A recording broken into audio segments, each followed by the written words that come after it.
Mga mi, ikaw ba ay naghahanap ng side hustle this year 2025?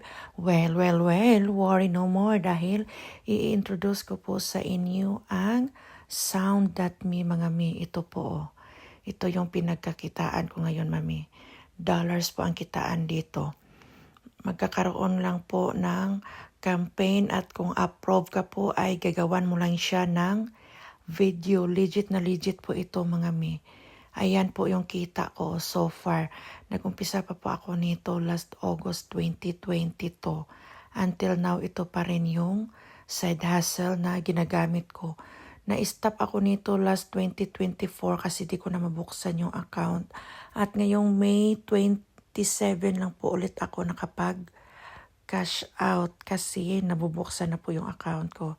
Sa gusto niyo pong magkaroon ng Sound.me apps, ito lang po ang ilagay niyo po sa ang referral code mga mi. Ayan po yung referral code. Naka-display na po sa ating screen. Kaya yun lang po.